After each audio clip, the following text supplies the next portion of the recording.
Hey guys, coming from the Forge here. I want to catch you up on what happened at the Forge last night. We continued our series on Joshua, the making of a man, and we were in Joshua chapter 3.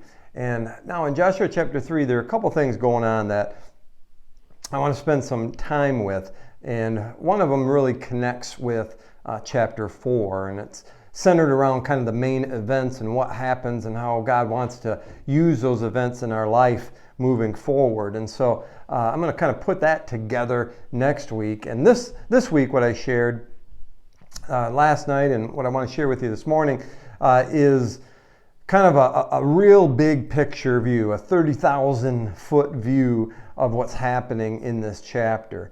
And Joshua chapter 3 happens as the nation is at the border of the promised land. They are on the other side of the Jordan River, and they are getting set to cross over and enter the land. So let me read you some of the text. Early in the morning, Joshua and all the Israelites set out from Shittim and went to Jordan, where they camped before crossing over.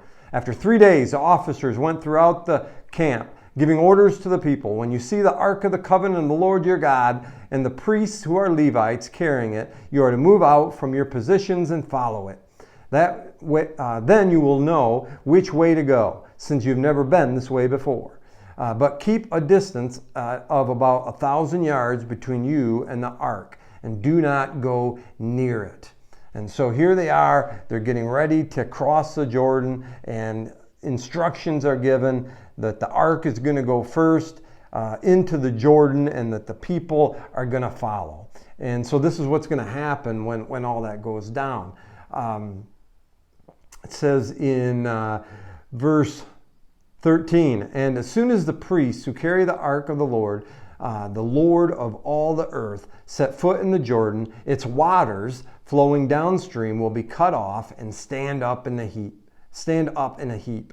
And so when the people broke camp to cross the Jordan, the priests carrying the Ark of the Covenant went ahead of them.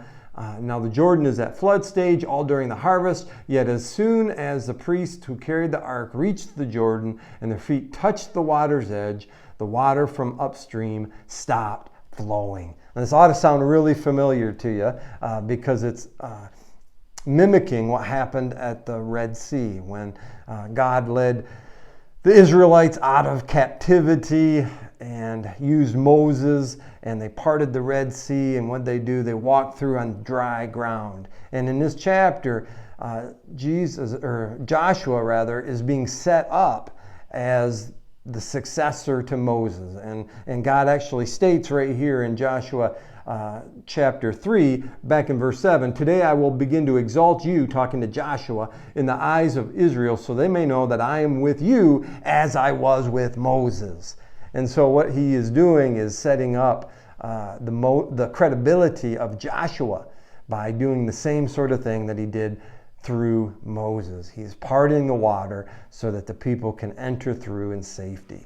And so comes down to verse 17. The priests who carried the Ark of the Covenant of the Lord stood firm on dry ground in the middle of the Jordan, while all Israel passed by until the whole nation had completed the crossing on dry ground. And so here they are. All this is taking place. And guys, this is a historic moment. This is a historic moment. The people of Israel are entering into the land that God had promised to them. And this promise started way back. It started with the father of the Jewish people, the father of the nation of Israel, Father Abraham, who in the beginning was just called Abram. Look at the promise here to Abram, Genesis chapter 12. And the Lord said to Abram, leave your country, your people, and your father's household, and go to the land I will show you. And so he's saying, hey, come out of Ur and come to this new place, this new land, this land that I'm going to give you, this promised land. And of course, we know what happens historically. The people of Israel, as they're just starting to develop as a people, They go down to Egypt to escape a famine. They flourish. Pharaoh gets scared. He enslaves them. And so that whole drama ensues. God sends a deliverer, Moses, to do what? To bring them out of Egypt, out of slavery, and into the promised land, which is what we see happening, culminating in Joshua chapter 3. Now, of course, they still got to occupy the land, and there's more to do, but they're actually entering into the land. Listen to Exodus 3:17. Lord says, "And I have promised to bring you up out of misery in Egypt and into the land, a land flowing with milk and honey." And so God is fulfilling that promise here. But this is the big picture principle that I want you to see. Something that's happening here and happens in many ways in the scriptures. God is calling them out of something and into something else. God called Abram out of Ur into the land.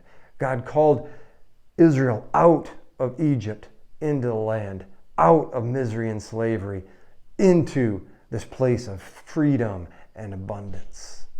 And so I just want to establish a little principle for you this morning to think about and to consider. And I think you'll find a lot of ways to apply this and make this useful in your life.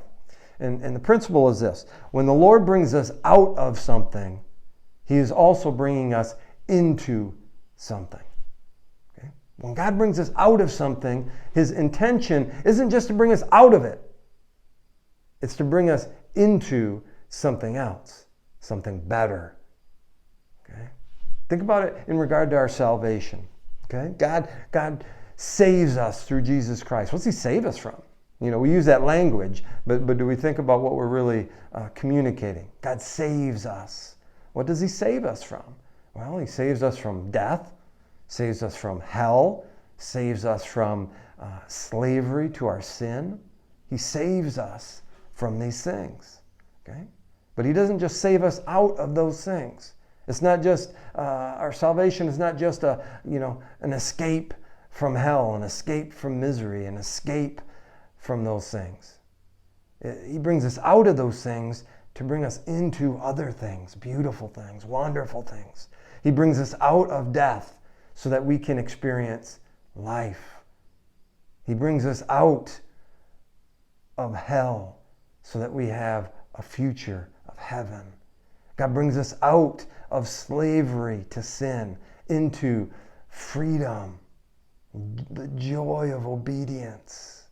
God brings us out of those things into other things, good things, life-giving things.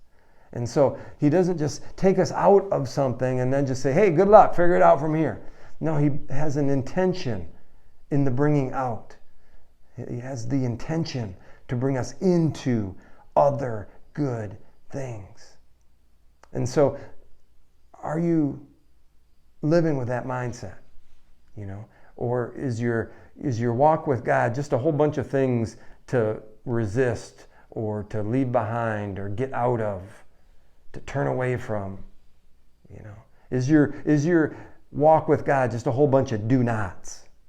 Don't do this, don't do that, avoid this, avoid that.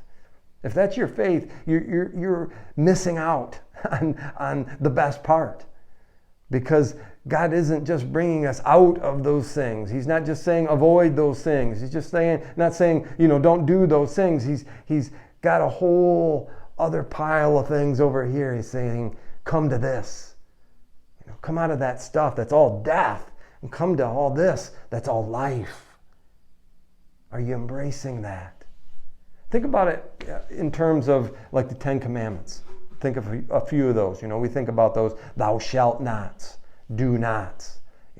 Thou shalt not have any other gods before me. Okay, don't do that. But what's the do?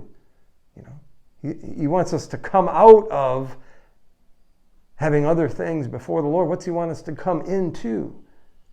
What's the do?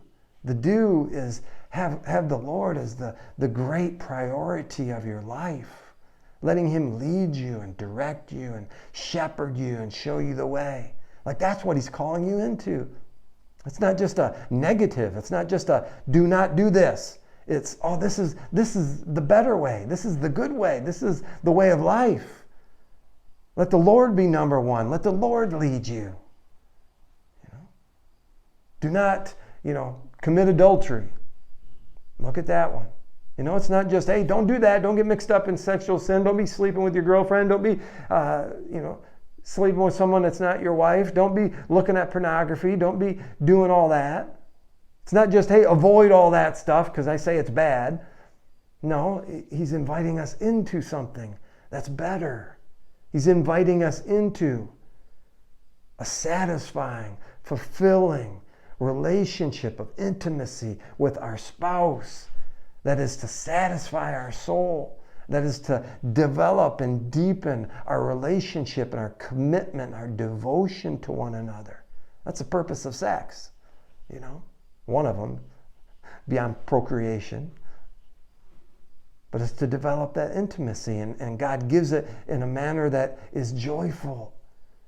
And so it's not just, hey, don't do all this stuff. It's no, you get to enjoy this, and this is a better thing, a more satisfying thing, a more life-giving thing. Don't steal. It's not just a negative. It's not just a command. Don't do that. It's work hard. Enjoy the satisfaction of providing for yourself, of accomplishing something. Respect the other people in your life, other people around you. Respect them and their property. And enjoy the satisfaction of earning your way. And so all these things are just examples. God calls us out of disobedience and he calls us into obedience. He's calling us out of things that lead to death into things that bring us life. Man, it's out of hell into heaven. And so just keep that principle in mind. Think about the positive side, the do side, the thou shalt side.